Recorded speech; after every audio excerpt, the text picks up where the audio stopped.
Today's video is sponsored by Yubi's Adventures. Introducing Sentima, Sundered Wilds. Venture forth into the wild unknown, into unforgiving lands filled with floating islands and horrifying monstrosities. Mutated eldritch energy and insectoid races swarm beneath the surface of the untamed wilds. Explore the wilds, unlock the secrets of nature, and harness its power. This setting is geared towards the adventurers that are looking for a challenge with an emphasis on survival. To put it simply, this adventure may not be for the faint of heart, or those with crippling entomophobia. The Kickstarter campaign will include a 5e monster manual of creatures, behemoths, and body parts, so you will be able to build your very own monstrosities. The supplement will include 50 of Sentima's mutated monsters. Full stat blocks provide you everything you need to run the beasts in 5e. Unique actions based on the monster's signature attacks, and special items dropped by each creature. And of course, art for every creature. Click the link in the description below to get lost in the Sundered Wilds. And now what you're here for. Players crashed the campaign, but made it far better than what I planned. Hi all, first time DM here with the story of how my friends managed to make a campaign even better by completely derailing it. Dennis, Whisper, Lionel, Zorro, and/or Alvis, if you're listening to this, please stop right now. There are spoilers ahead for next session. I'm running an urban-based homebrew campaign with heavy plot inspiration from Watchmen, Detroit Become Human, Eberron, Final Fantasy VII, Film Noir, and the prequel trilogy. It's set in a huge technologically advanced city called Andalar. Picture a cross between Renaissance-era Florence and a steampunk version of 1920s Chicago, where unlicensed spellcasting has recently been restricted due to a controversial emergency order. BBEG is a filthy rich artificer and city alderman named Ulrich Brass. He seems benevolent, but is secretly the leader of a fascist anti-magic paramilitary group. Basically picture Syndrome if he went into politics. This has been in the works for a while, and I'm excited to finally be running it. My players have come up with amazing backstories that I've been able to incorporate into the greater story. The party consists of Whisper, a half-elf artificer, originally came to Andalar in search of Ulrich Brass in hopes of becoming his apprentice. Middle child of an extremely dysfunctional noble family. She took up alchemy and tinkering after proving hopeless as a wizard, and eventually became a talented, if amateur, artificer. Though Whisper is a master mixologist and explosives expert, she is indecisive and has a bit of an inferiority complex. Her main motivation is finding a mentor to help her perfect her craft. Equal parts Marita and Percy from Critical Role personality-wise. Played by my partner. Dennis, a Leonin Circle of Wildfire druid.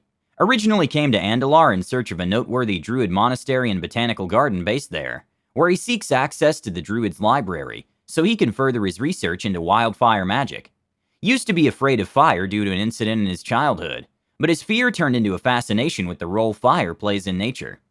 Has ties to the BBEG through a childhood tragedy where his home was destroyed by a dragon. Actually a prototype of one of the BBEG's inventions. Pretty evenly matched in brains and brawn. He's basically a Leonin version of Piccolo, played by my friend and neighbor.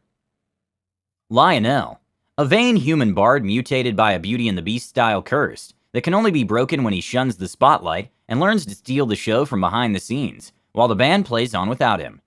Originally came to Andalar because he wanted to find a cure for his curse, and hoped for the city's status as a hotbed of scientific and magical research would provide something. Equal parts Squidward and Mick Jagger, but a good person deep down. Played by Dennis's girlfriend. Zorro, a white dragonborn fighter and knight in training, who has recently begun his Knight Order's rite of passage, where he must travel and accumulate as much knowledge about the outside world as possible, and prove himself to be a cunning warrior, a compassionate leader, and a bringer of hope to the hopeless. Came to Andalar as part of this journey. A genius when it comes to sword fighting, but a himbo with everything else. Cocky and impulsive, but he means well. Picture a cross between Grog Strongjaw and Rigby from Regular Show personality-wise. Played by a friend from work. Alvis, Drow Ranger, basically a cross between Drizzt and Clint Eastwood. Came to Andalar to help a druid friend who was accused of a crime he didn't commit. A man of few words who usually is only super talkative when it's something important. He has dedicated his life to maintaining the delicate balance between wilderness and civilization.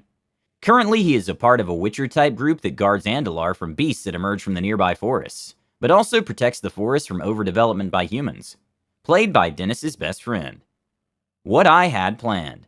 The plot hook I had planned was that the players would be called on to investigate an assassination attempt on a famous inventor and alderman and act as a magical crime task force. As they explored the city and investigated the botched hit, players would befriend a group of NPCs who were members of a pro-spellcaster underground railroad and revolutionary movement, including Alvis's druid friend.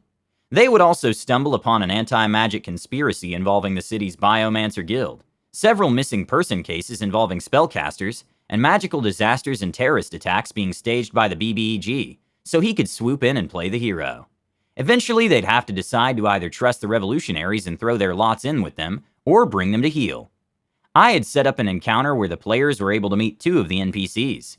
They were a goblin artificer version of Squidward, and an elf paleontologist whose funding was cut, when some of her research brought her too close to discovering certain truths about the city's history.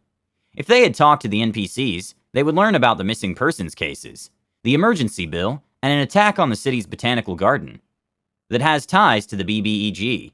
If they got onto the rebels' good side, they'd find out about the movement and learn the group is investigating the BBEG's role in the anti-spellcaster conspiracy. If they really got on their good side, they would also get offered a side quest to help the goblin and his husband break into the BBEG's workshop to steal blueprints for a clockwork dragon he's building, so that he can sick it on the town, fight it, and play the hero. They could have learned this if they had just talked to them.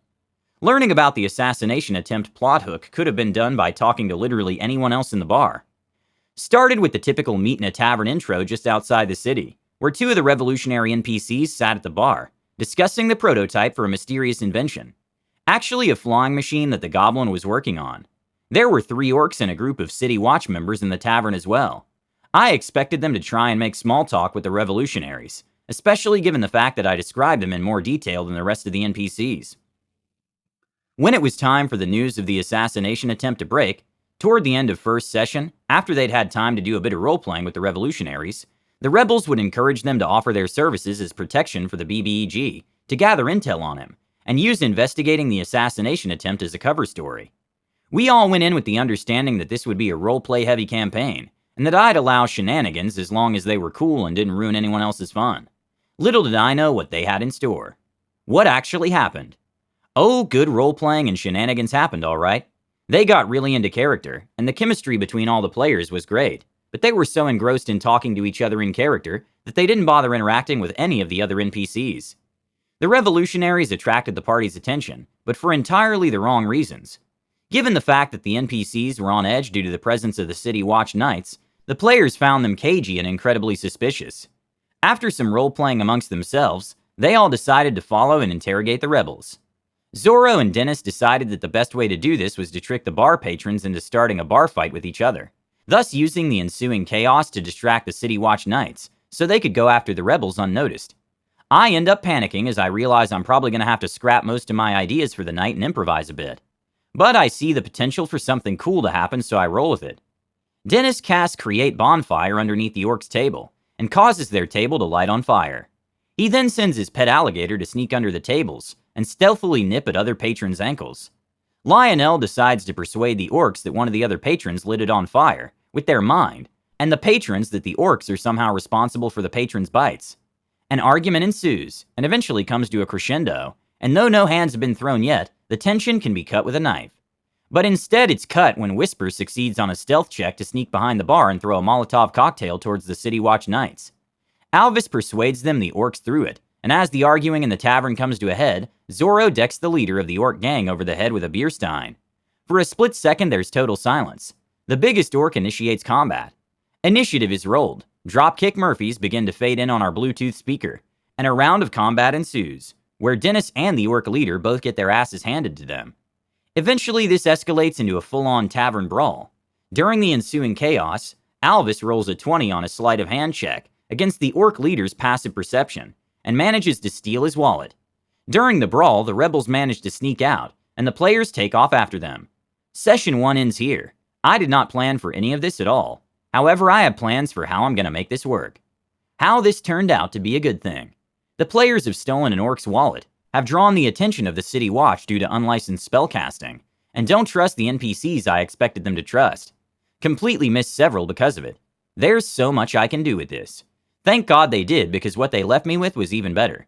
The orcs weren't supposed to be a real threat. They were just meant to be your typical D-bags at the tavern, and while things could have gotten, and did get, physical with them, I had no plans to make them a major part of the story.